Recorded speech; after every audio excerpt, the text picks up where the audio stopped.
Throughout the world, over 25 million people earn their living by growing coffee. The vast majority of these farmers are paid only once a year after they have delivered their coffee. For the rest of the year, farmers and their families are often forced to stretch their money and their food supply until the next year's harvest. The result is seasonal hunger, an experience so common that from Mexico to South America, it has its own name, los meses flacos, the thin months. Y los meses terribles son de 3 a 4 meses, lo que ya comienza, lo que es ya de abril para allá. Y ya terminando la fase de cosecha y corte, y ahí lo más que pasa son unos 2 meses todavía manteniendo con lo que es la cosechita de café, pero de ahí para allá son 3, 4 meses que son terribles.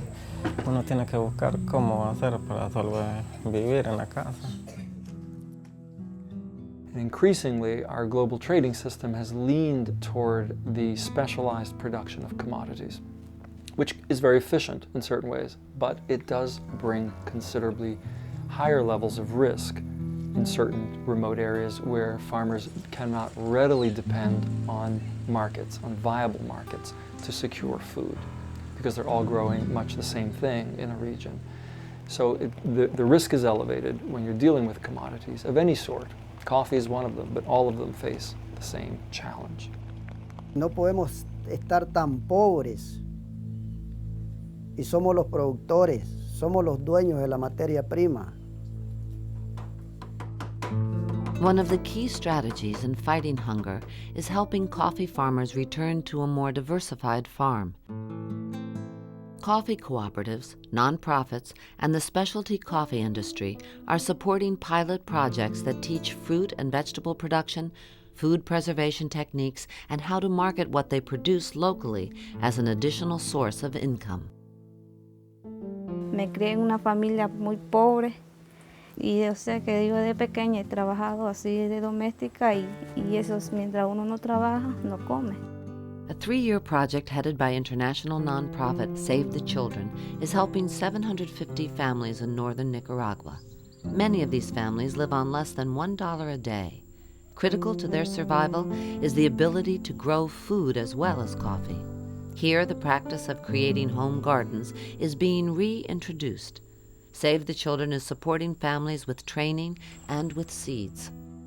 El proyecto significa, primero, que es una seguridad alimentaria, que el mismo nombre lo dice, que es una seguridad alimentaria.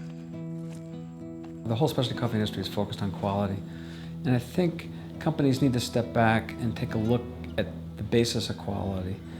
Families who are growing specialty coffee, particularly small-scale farmers, will invest in quality only after they're able to feed their own families. They're not going to feed their coffee plants before they feed their families. So this is the challenge. We have an industry that's very focused on sustainability, and yet here is something that is just so fundamental to life and also to quality coffee that it really needs to be dealt with on an industry-wide scale.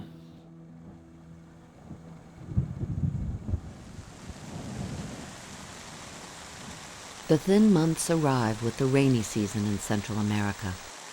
While the landscape is lush, farmers' pockets are by now almost empty.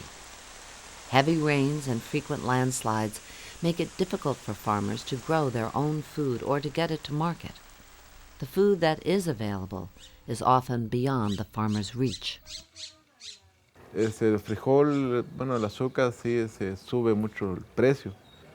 Más ahorita en el tiempo de agua, pues que a veces nosotros no tenemos muchos recursos y a veces nos vemos muy difícil pues, para comprar todas las cosas para pasar el tiempo de agua. Como ser humano y como padre que es uno, va, el trabajo, el esfuerzo que hace uno es para los hijos, pues. Lo poco que tiene uno es mejorarlo, pues, para que los hijos no lleguen a sufrir, pues, carencias. Heifer International is a global nonprofit dedicated to ending hunger and poverty through a community-based partnership approach. In southern Mexico, Heifer is working directly with coffee-growing communities to diversify their sources of food and income so they are not completely dependent on coffee. Para uno, pues, nos va bien, pues, porque ya tenemos otro tipo de ingreso, tenemos otros trabajos, ya no solo el café. porque a veces también es cansado. Yo buscándole pues de cómo tener pues también para la papa, ¿verdad? No solo quedar así seco pues.